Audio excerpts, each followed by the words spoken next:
नमस्कार, स्वागत है आपका। मैं हूं आपके साथ सुमित गुप्ता। आप देख रहे हैं 30 मिनट में राजस्थान बुलेटिन की शुरुआत में बड़ी खबर है। बीटीपी के विधायकों को नोटिस दिया गया है। राज्यसभा चुनाव से जुड़ी बड़ी खबर। बीटीपी के दोनों विधायकों को पार्टी ने दिया नोटिस। प्रदेशाध्यक्ष वेलाराम घोगरा ने यह नोटिस जारी किया।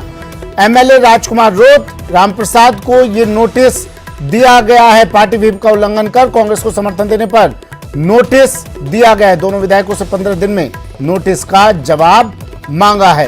बड़ी खबर टीवी स्क्रीन पर। बीटीपी के दोनों विधायकों को पार्टी ने दिया नोटिस। जयेश पवार मेरे सहयोगी हमारे साथ फोन लाइन पर जुड़ गए हैं। जयेश, क्या मामला?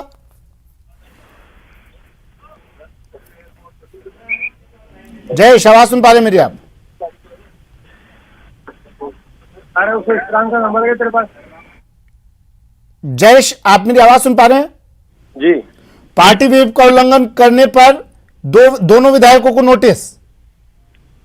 जी सुमित, ये राज्यसभा चुनाव में कांग्रेस की बाड़ेबंदी में गए बीटीपी के दोनों विधायकों को पार्टी आलाकमान ने अब नोटिस जारी किए हैं। बीटीपी के प्रदेश अध्यक्ष डॉक्टर वेलाराम घोगरा ने एक बयान जारी कर कहा है कि जो बीटीपी के 84 विधायक राजकुमार रोत और सागवाड़ा विधायक रामप्रसाद डिंडोर को किसी भी पार्टी के समर्थन उम्मीदवार को समर्थन नहीं करने के लिए कहा गया था। और साथ ही सरकार से यह मांग रखने को कहा गया था कि काठी डूंगरी प्रकरण में जो मुकदमे दर्ज किए गए हैं, सरकार उनको वापस लेती है। इस शर्त पर समर्थन देने की बात थी, लेकिन मुकदमे वापस नहीं लिए बिना ही दोनों विधायक कांग्रेस की बाड़ेबंदी में चले गए और इसके लिए पार्टी आलाकमान को उन्होंने सूचना भी नहीं दी। इसी को लेकर के ये जो है नोटिस जारी किया गया है। वेलाराम घोगरा ने दोनों विधायकों पर आदिवासी युवाओं को गुमराह करने का और उन्हें धोखा देने का भी आरोप लगाया है। साथ ही यह भी कहा है कि दोनों विधायकों ने सरकार से या विधायकों सरकार से आर्थिक लाभ लेकर उनको समर्थन देने के भी आरोप जो है बीटीपी के प्रदेश अध्यक्ष वेलाराम घोगरा ने दोनों विधायकों पर लगाए हैं। सुमित, अब नोटिस का जवाब इनसे 15 दिन में मांगा गया है। आपकी बात हो पाई इन दोनों विधायकों से? क्या इनकी तरफ से प्रतिक्रिया मिल पाई? जी, नोटिस 15 दिन के अंदर नोटिस का जवाब मांगा गया है। इसके लिए विधायकों से संपर्क करने की कोशिश की गई, लेकिन संपर्क नहीं हो पा रहा है। और जो बीटीपी के प्रदेश अध्यक्ष का यह भी कहना है कि जो जवाब आने के बाद में पार्टी जो है वो जो अनुशासनात्मक कार्रवाई है उसके बाद ही निर्णय लेगी। ठीक, शुक्रिया जयेश तमाम जानकारी के लिए। बढ़ते हैं अगली खबर की ओर। द्रौपदी मुर्मू आज जयपुर आएंगी। एनडीए की राष्ट्रपति उम्मीदवार हैं द्रौपदी मुर्मू और आज समर्थन जुटाने के लिए वो जयपुर आकर रोड शो भी करेंगी। बीजेपी विधायक सांसद मौजूद रहेंगे उनके साथ। आदिवासी समुदाय में खुशी की लहर है। जब से उन्हें खबर मिली द्रौपदी मुर्मू जयपुर आ रही हैं, काफी खुश दिखाई दे रहा है आदिवासी समुदाय। स्वागत में आदिवासी संस्कृति की झलक दिखाई देगी।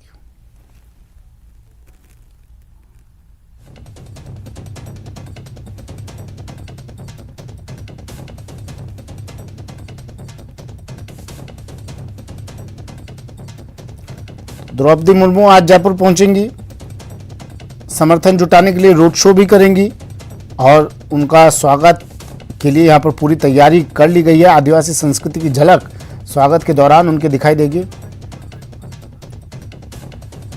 बाबूलाल दायल मेरे सहयोगी हमारे साथ सीधा जयपुर से जुड़ गए हैं। बाबूलाल, कितनी देर में, कितने बजे तक द्रौपदी मुर्मू जयपुर पहुंचेंगी और क्या कुछ तैयारियां भाजपा की ओर से की गई है उनके स्वागत के लिए?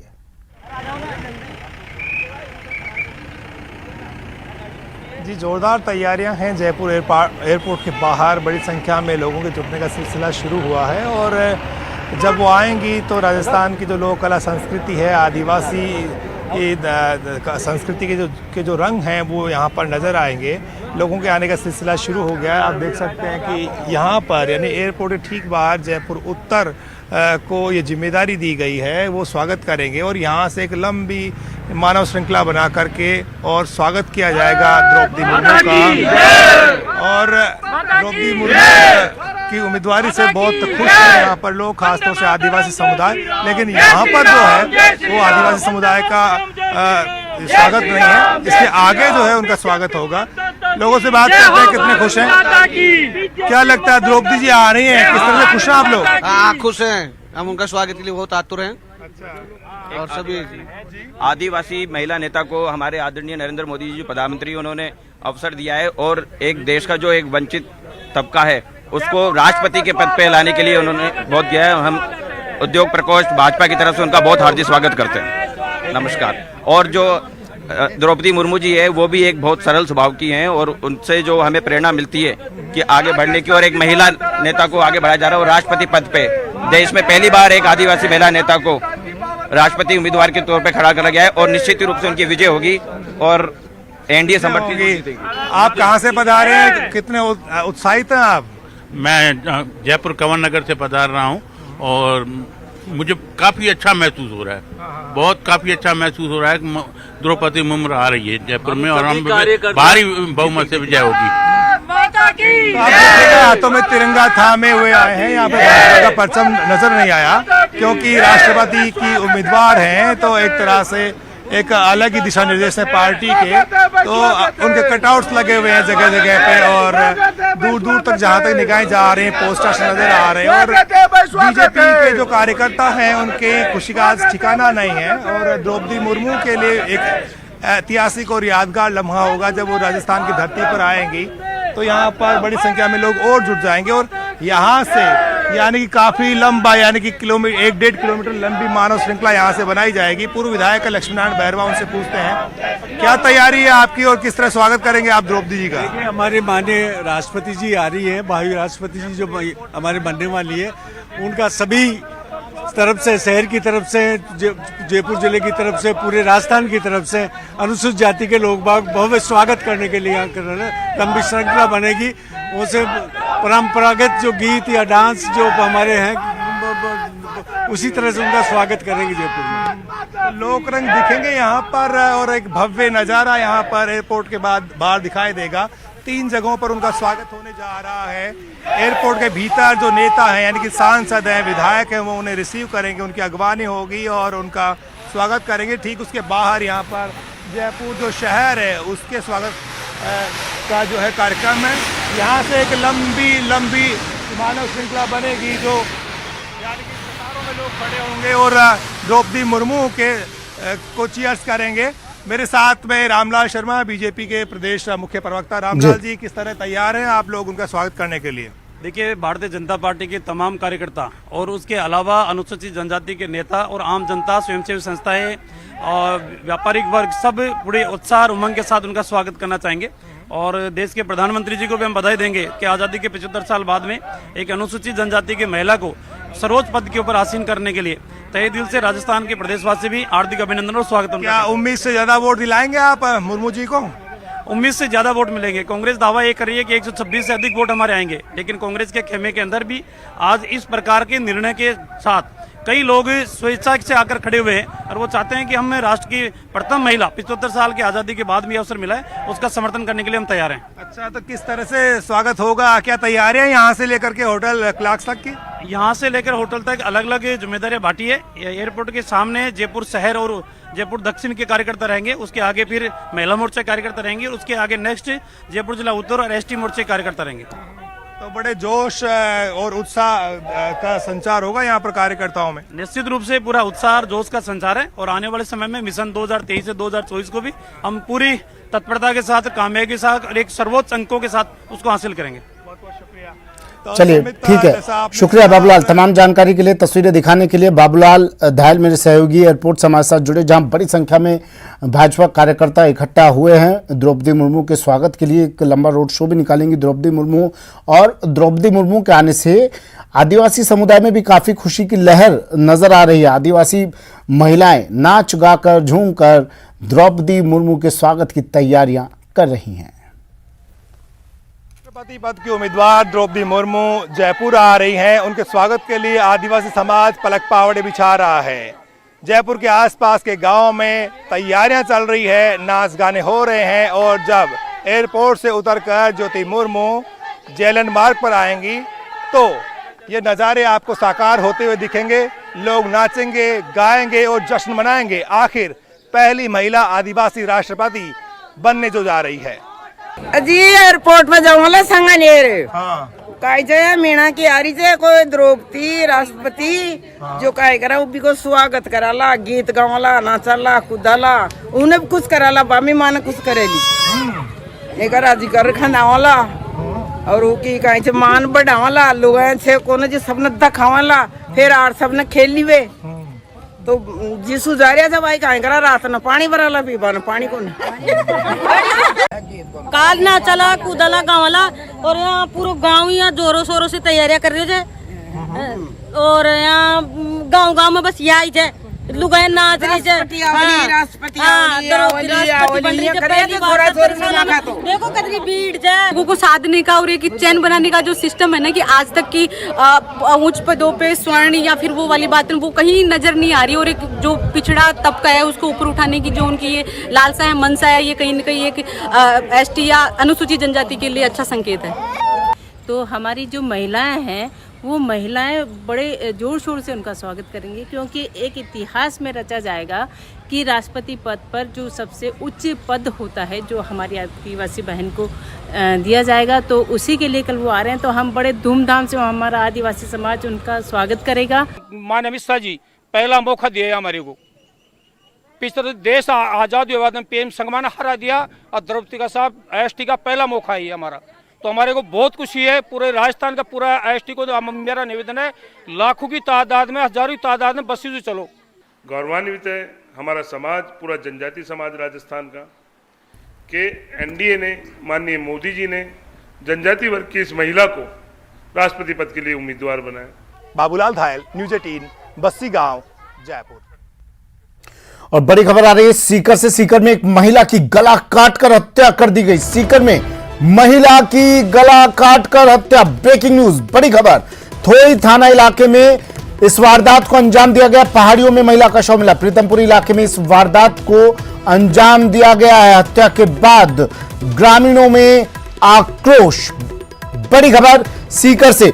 संदीप हुड्डा मेरे सहयोगी सीकर से फोन लाइन पर जुड़ गए हैं। संदीप, इस वारदात को क्यों अंजाम दिया, किसने अंजाम दिया, क्या कुछ अब तक जानकारी मिल पाई? जी बिल्कुल, देखिए सुमित, ये थोई थाना इलाके में प्रीतमपुरी गांव के पहाड़ियों में ये जो डेड बॉडी मिली है, अभी थोड़ी देर पहले ही जो पुलिस के पास सूचना आई थी, किसी ग्रामीण ने पुलिस को बताया कि जो पहाड़ियां हैं उन महिला का शव पड़ा हुआ जिसकी गला काट करके हत्या की गई है। और ऐसा प्राथमिक तौर पर ये सामने आया, एक महिला गाँव की बताई जा रही है और दूसरी जो है हत्या करने के बाद में शव को यहाँ पर ला करके जो पटका गया है, क्योंकि बाइक के टायरों के निशान मौके पर मिले हैं, तो इस हिसाब से पुलिस ये मान रही है। दूसरी जगह पहले जो है वो इस वारदात को अंजाम दिया था, उसके बाद यहाँ ला करके पहाड़ी में भेजा गया। तो फिलहाल जो पुलिस है मौके पे पहुंची है, जो डॉग स्क्वाड है उसको मौके पे बुलाया गया है, पुलिस के आला अधिकारी हैं वो मौके पे पहुंचे और पूरी तहकीकात की जा रही है कि आखिर किसने और क्यों इस पूरी वारदात को अंजाम दिया है। तो अभी जो प्रारंभिक जानकारी है, अभी तक जो जानकारी है उसके हिसाब से पुलिस अभी तक जो पूरा मामला ब्लाइंड है और अभी तक किसी इस नतीजे पर नहीं पहुंच पाई है कि किसने इस पूरी वारदात को अंजाम दिया। जी सुनो। ठीक है, शुक्रिया संदीप तमाम जानकारी के लिए। संदीप हुड्डा मेरे सहयोगी हमारे साथ फोन लाइन पर जुड़े। सीकर से पुलिस जांच कर रही है, लेकिन अब तक ये साफ नहीं हो पाया है कि इस वारदात को क्यों और किसने अंजाम दिया। लेकिन एक महिला की गला काट कर हत्या कर दी गई। पहाड़ियों में इसका शव मिला है। प्रीतमपुर इलाके में इस वारदात को अंजाम दिया गया।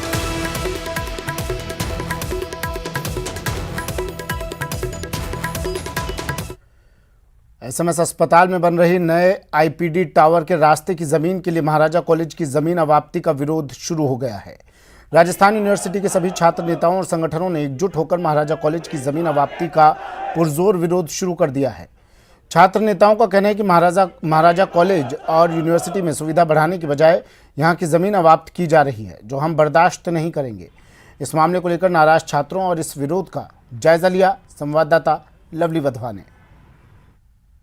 राजधानी जयपुर के महाराजा कॉलेज की जमीन के अधिग्रहण का मामला अब लगातार गर्माता जा रहा है। UDH मंत्री शांति धारीवाल और JDA के तमाम अधिकारियों के दौरे के बाद में छात्रों में खासा गुस्सा है। ये तमाम छात्र जो हैं सरकार से जमीन अधिग्रहण को तुरंत रोकने की मांग कर रहे हैं। इन लोगों की डिमांड है कि पुरजोर तरीके से 1 इंच भी जमीन नहीं देने की। ये तमाम लोग महाराजा कॉलेज को बचाने के लिए अपनी आवाज को बुलंद करते हुए नजर आ रहे हैं। हमारे साथ में ये युवा मौजूद है, इनसे बात करते हैं। ये लोग क्या कहना चाहते हैं, किस बात का विरोध है आप लोगों को? सरकार तो सारे जनता के लिए बना रही है रास्ता। सर, जनता के लिए जो जगह ली जा रही है, रोड की जो बात आ रही है, वो रोड कहीं और किधर से भी निकल सकती है। और दूसरी चीज जो आप कह रहे हो, जो हॉस्टल की जो जगह है, वो हॉस्टल की जगह एक हेरिटेज जगह है। एक पहले से काफ़ी पुरानी जगह है। आप किस हिसाब से इसको आप अधिग्रहण कर रहे हो? आप उसके एक्स्ट्रा स्टोरेज के लिए आप जगह वहाँ से अधिग्रहण करो। एसएमएस का खुद का ग्राउंड इतना बड़ा है, वहाँ करें ना वो। ये 10,000 स्क्वायर मीटर जो हमारी महाराजा कॉलेज की ज़मीन ली जा रही है, ऐसे 4 बार विश्वविद्यालय में कई बार ऐसा हो चुका है।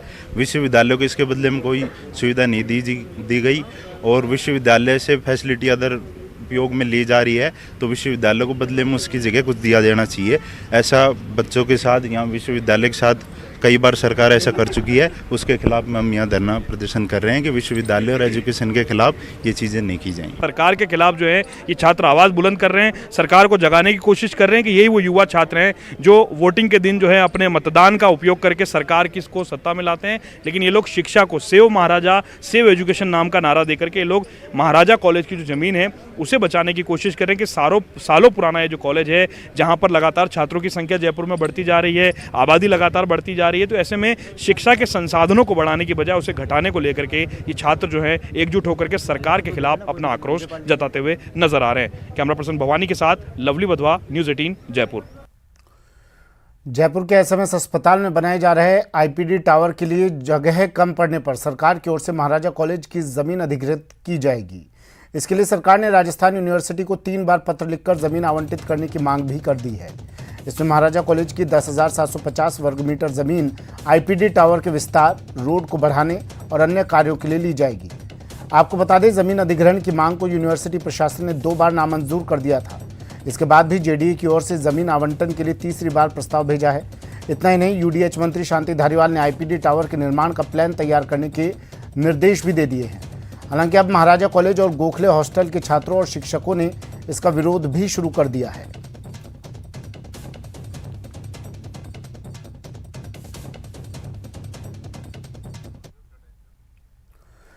टेक्नोलॉजी के युग में अपराधी जितने शातिर होते जा रहे हैं, उतने ही हाईटेक अब पुलिस भी हो रही है। बीकानेर पुलिस अधीक्षक एक नए प्रयोग से अपराधियों का बचना नामुमकिन होगा। एसपी के निर्देशन में ओपन सोर्स इंटेलिजेंस विंग अपराधियों पर नजर रख रही है। सोशल मीडिया के किसी भी प्लेटफॉर्म पर हथियारों के साथ फोटो डालना, धार्मिक उन्माद फैलाने वाली कंटेंट डालने पर पुलिस अब सीधे कार्रवाई कर सकेगी। पुलिस की इस पहल का सबसे बड़ा असर सिद्धू मूसेवाला की हत्या के एक शूटर दानाराम को गिरफ्तार करने में मिला। साइबर यूनिट का जायजा और बीकानेर एसपी से बात की संवाददाता मनीष दाधीच ने। सोशल मीडिया पर बढ़ते अपराध और साइबर फ्रॉड को रोकथाम के लिए बीकानेर जिला पुलिस नया एक प्रयोग करने जा रही है। बात करते हैं बीकानेर जिला पुलिस अधीक्षक योगेश यादव जी से। सर, OS&I क्या है और किस तरह से ये काम करेगा, किस तरह से साइबर फ्रॉड पर लगाम लग पाएगी? देखिए, आजकल इंटरनेट के थ्रू तरह तरह के जो हैं ऑफेंसेस भी हो रहे हैं, क्राइम भी हो रहे हैं और एक दूषित माहौल फैलाने की कोशिश भी की जा रही है। तो इसके लिए सोशल मीडिया के प्लेटफॉर्म्स प्लस ओपन सोर्स जो बेसिकली जो डेटा पूरी पब्लिक के लिए वेब पे अवेलेबल है, उसका एक प्रॉपर एनालिसिस होके पुलिस संबंधी उससे जो भी इनपुट्स निकल सकती हैं उसके लिए एक स्पेशल सेल बनाई जा रही है, जिसका नाम जो है OS-INT सेल रखा गया है, ओपन सोर्स इंटेलिजेंस सेल। इसका काम ये रहेगा, जितने भी सोशल मीडिया के प्लेटफॉर्म्स हैं उसके अलावा वेब पे जो भी डेटा अवेलेबल है, किसी अपराधी का, किसी वांटेड, किसी वारंटी का, कोई डिजिटल फुटप्रिंट है, किसी तरह की कोई भी डिजिटल एक्टिविटी है, उसको ट्रैक करने के लिए ये जो शाखा है ये गोपनीय काम करेगी। इससे जो भी एक्शनेबल इनपुट जो जनरेट होंगी उसको सभी थानों के माध्यम से उस पर अग्रिम कार्रवाई कराई जाएगी। साथ में हायरार्की में नीचे एक ASI या हेड कांस्टेबल और 4 से 5 जवान जो हैं उनको चिन्हित किया गया है। उनकी अभी जो है ट्रेनिंग करवाई जा रही है और बाकी संसाधन जो है अवेलेबल कराए जा रहे हैं। इसको जल्द ही जो है मूर्त रूप में काम करना शुरू कर देगी। इसका छोटा स्वरूप जो सोशल मीडिया सेल जो है वो ऑलरेडी काम कर रहा है, उसी को ही थोड़ा वृहद स्तर पे इस पे करने के प्रयास किए जा रहे हैं। जिस तरह से सोशल मीडिया पर आप देखने को मिलता है आजकल जो यूथ हैं वो खास तौर पर गैंगस्टर से इनसे इन्फ्लुएंस में आकर के, उनमें प्रभाव में आकर के सोशल मीडिया पे शो ऑफ कर रहे हैं वेपन्स का, हथियारों का, बंदूकों का, उन पर किस तरह से इन पर लगाम लग पाएगी इस OS&I के थ्रू? देखिए, जो भी कोई अगर हथियारों के साथ, इवन लाइसेंसी हथियार के साथ भी अगर सोशल मीडिया पे कोई पोस्ट करता है तो ये एक ऑफेंस बनता है और इस पे पुलिस की टीमें लगातार जो हैं इस पे कार्रवाई करते रहते हैं। पिछले 4 महीने की बात करें तो लगभग बीकानेर ज़िले में 150 के करीब ऐसी कार्रवाइयाँ ऐसे लोगों के खिलाफ की गई हैं जिन्होंने या तो हथियारों के साथ कोई फोटो लगा रखा था, या कोई धार्मिक उन्माद फैलाने के लिए कोई मैसेज डाला, या फिर किसी क्रिमिनल को, किसी गैंगस्टर को ग्लोरीफाई करने के लिए उसको लोग फॉलो कर रहे थे या किसी तरह के कमेंट्स कर रहे थे। तो निश्चित ही ये जो OS इंट सेल बनने जा रही है, इससे हमारे उस प्रयोजन में ही, उसी के ही तरफ ये प्रयास करने का ही एक वो है, एक नया जरिया बनेगा और अच्छी इफेक्टिव कार्रवाई कर पाएंगे।